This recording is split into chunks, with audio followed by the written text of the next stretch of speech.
I want to attack and create awareness for Ghanaians to see say asobri bebre na amuko nyina no emwa mo enti me enne my form was sorry. Oh, sorry. Yes. Sorry, my form ni say Christ Church of Common Sense. Christ Church of Common Sense. Your friend, Reverend Pastor Bishop Angel Evangelist. Yeah, very abre. Who do you say? Christ Church of Common Sense. Bishop, Reverend Bishop Evangelist, Prophet, Apostle. We are ni nabi. Ni na me Sheikh Osman. What they no so Japan. Adeshimai Ghana ba kupe ye wobi wo bebi ana debio Ghana ba kupe Ghana ba kupe Ghana ba kupe Oman Ghana Bakun is here, uniting all Ghanaians, both home and abroad, for a better Ghana. In unity, we can create opportunities for our youth to be fulfilled right at home. In unity, we can change the story for the next generation to have a better Ghana. In unity, we can all build our motherland together. It's time to act now and donate to a good cause. We appeal and ask all of our supporters to contribute a monthly commitment of a minimum unit currency. Statistics show that we have about 30 million Ghanaians living in Ghana and about 5 million Ghanaians living abroad. Do you know what we could accomplish together as Ghanaians if 5 million of us subscribe to this laudable idea? Just imagine. So what are you waiting for? It's time to stop the talking, the complaints, and act. Please register with us, donate, and volunteer at omanghanabakun1.org. Together, we will make Ghana a better place. OGB, doing a new thing. OGB, saving the next generation.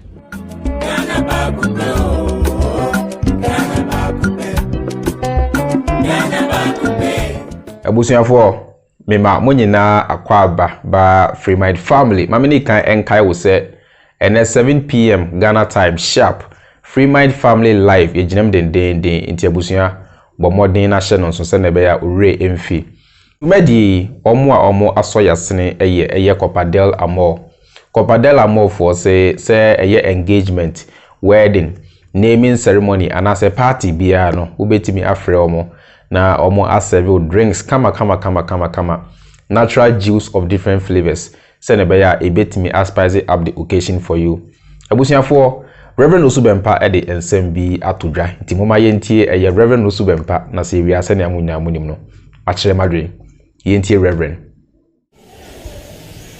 eduru tambia onyame betimi afa deep force wa bokoko ebra me hu say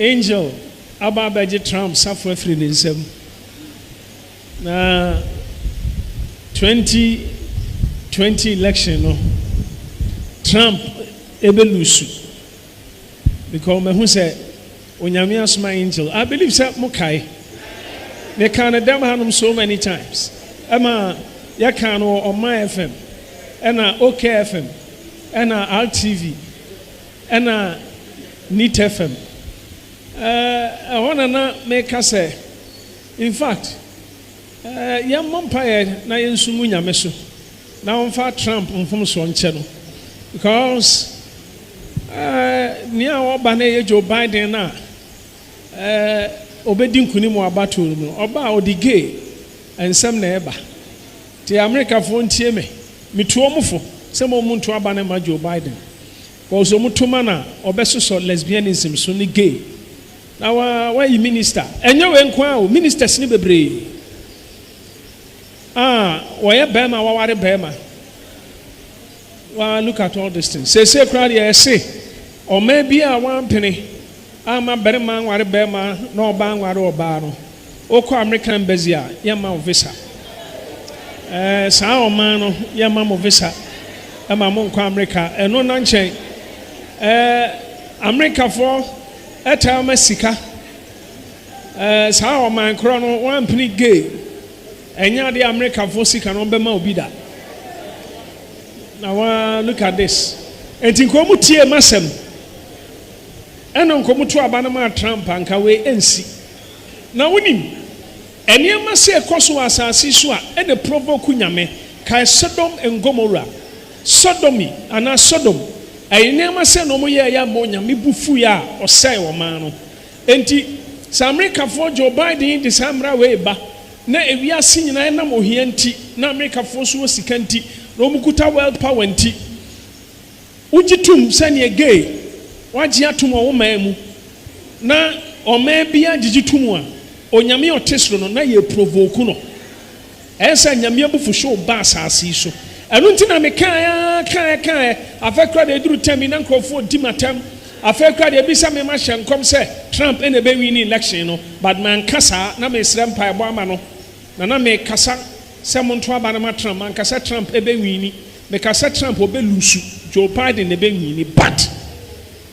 muntie masa na monto aba na ma Trump me kan mo amfi me mo kra de mo nka ho bi America fo no mo amfi me awusa ama asofo wa America nyina kan ana meboa asofo wa America nyina odifo kakrakai wa America sadua sa den sindu sadu I believe sir odifo ya me preacher me born in Nigeria for odifo Johnson Suleiman omu nyina kan Sid Roth omu nyina kan ya kan ya prophecy ya kasa na mudi atem ya kan sama muntie ye nyame adumtie hunu sunsun niema mamon to ma Joe Biden me kan mo afi mo makoto ama Joe Biden say you ready because atemu da na nche na corona ba e na wusu aya punishment na bia asodin na de beba kra de be chen corona no ya kan sam chama mumbu adifo age atem didie nko ana aka mo mo bedi asofo atem adie adifo atem sa yesu ne enim sunsum niema ye ne eni nyame trase afa adwene ya kasa muntie na mudi atem Bible so nyame nya biribi age so yi kira ne nko adifo ya kan sam a kira mo muntie awusa Trump nankasa so oduabo ede na oya ya ma nyame beje safo yi Trump me pam so still monka Trump paibom because me unsa America for Trump yie se ya mompa ma Trump a obefrim asma me kema mo mfa ni agro mi huni nyame bie mani na mi huni ye se Trump awu na America for yie Trump ex-president Trump amudi e kan sam trema muntie ani jina no mudi adifo atem sa chese ukoka says the Lord kra na hu ye obi ahi onyame hu ya mobo but mesra do ade say onfe na ni nto yen yeso na ma kra omunya hu awurade mehu awurade ansa na say the antichrist na mu na ye wura yi me kanu kra chro antichrist na mu na ye wura yi say sa COVID-19 de ba na no ohye chen no na nsem bi ho a stam go so ye bebie so e be kakra mu ntimi nkotena play mu se wutu kwan age so aye biribi ansa na sa biribi no eno ni 666 no me ka sempa chro so betu kwan ana wo bedigwa na wontimi kura mpie mfiri wo fie because police ehia okrom obebusa wo saa de no so wo bi a o card wen o card e kire se why saa de ni bi wen so wontimi an show card ye be chew ye de bi be kokota jeli binum edo makogun samam wo de de meka mo modate nto mo bo so one day mo be ka me kan enti eni brebre mu ne we nya agro de bre wa we introduce ne husband ye bema minni say ye jimi o say ye damo o koken so osu bempa di atem na we ni atem minti trans ya bra bi sa nkofo we atem ani e de opa bi afa ya me kra me kondo atem didie na se me didi atem ache who introduce wo husband wo ya bema wo husband ya bema na we me kaso agimi a we obi be kaso osu bempa na opa atem didie na da bia na odi atem. Reverend Osubempa is a very good example of what we call a confident trickster. Yeah, he's very good in whatever he does about the issue of sunsum wiase and the sanyoma na what we say wasunya emu tricks ni yenti abribia no or you're very smart in certain things. The issue of Trump winning or losing wasema ya kan I'm still no. Reverend Osubempa is still insisting say wan ka say Donald Trump ebe winning na emum or ka say obe lose. Na say na ade ne tie saa adifo weinom no isan say ensem waye a omoka no enya prophecy na emum eya predictions nti eya game of chance eya game of probability nti eya abribia no say omoka sa na omo create emergency exit bi ama omo ho say na be in case say asem na omo aka no amemua watimi afa emergency exit num na ode adwane aha saa na those are the games they play. Sabe pepe na omo esi eye omo adwumafa. In the same na esi initially no Reverend Osubempa eba bonten be ka say eye Trump obe win because who say say okra white handkerchief bi ni ade na court impeachment process na eye koso krampo no en succeed na Trump no Jesus Christ or God is not yet done with Trump. Until later I'll follow CNN, any Fox News, any Google, any other American media no who say ratings no come more in favor of Joe Biden na Trump no and I was about bonte Ebeka said the watchers and Father Abraham money ade na Trump uhia empire bokese anya sa safo no free nsa samre no and who say evangelist Paula White and so who say the video be security na all call African angels to come and intercede for Trump now so say after calling all the African angels and the Arabian angels and the friends say Asia angels and the European angels are or some omunyina no still no about one and me anko in favor of Donald Trump. Now on say these are the things na omo eta edi hunihuna Christopher say ewiase enioma esisi ni nyina di adanse say ewiye mremu ne ewo no na ewiase eba be say ebusuafo besa wati ase say Reverend Osubempa any other self-acclaimed prophet for no omu ye Google boys. Semika say omu ye Google boys this is what I mean. Omu boys omu ko internet so looking for information. Bia na information bi kra ba eda internet so na wo a wo hwe mi na unhu ye so na ono de na ne boys no ehun dada. Na wagina so de aka nsem bi de ahyem kom say etoma na wo de again glory antomu nso ana edia wa create emergency exit bi ama ne ho se ne America no na watimi afem edwane saa nyuma na no ka about gayism ne sarmani na it is nothing new to us what you must hear saa homosexuality legalization ene saa de no enye Biden mreso kra na ehya ase eye Obama menka se Obama mreso ehya ase wo America che nanso ye nyina nim se eye Barack Obama mreso na ebeye legal in America se bema timi ware bema na obanzo itimi ware ne yonko ba. It is hard no, it is nothing new to us. Ye nim da it is someone Reverend Osubempa oka ye nyina no someone is already in the news. Someone is already on the internet.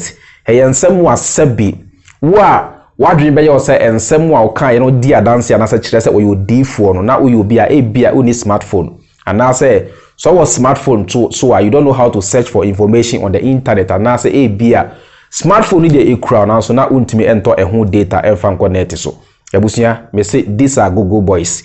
They Google, they look for information, they come to the media, they lie to you in the name of prophecy. Media be smart why in this day and age of information and knowledge men tena say ema sebi obi emfa wadwin eni agro ebusia for na sansem no ho enya sign of end time bia ne ntia meka say enya sign of any end time ne say those things are nothing new to us. Also, Okan Bible now say no ba nations will rise against nations. There shall be pestilences and homosexuality and children will rebel against their parents and all these things. Saa nyoma na omo e de share Bible num no eno na ya na esan se enne saa nyoma no e koso nti e ya na eta confuse agidi for say ene se Bible ne kan na se saa nyoma no e si enne awiye mremu idi a na se enne mremu idi a na se awiye mre no e na yewo mu no na so enne me mana ye clear ama o say ye ni awiye mre bia mu. Nobody knows the end. We don't know how this universe started, and I say we don't know how this world started. Until we be a nim a kwanya a far some poor as our universe way, it came into existence. Dear yentimi who a da sebi sa universe way, a be yera anasa a be say anasa bibia a be call a nobody knows. We are living, we don't know how we started, and we don't know how we are going to end. What I must say, that's the painful truth. Until a man will be a medal. Now, omu throw Bible ne sa doctrines, no, now omu ye smart.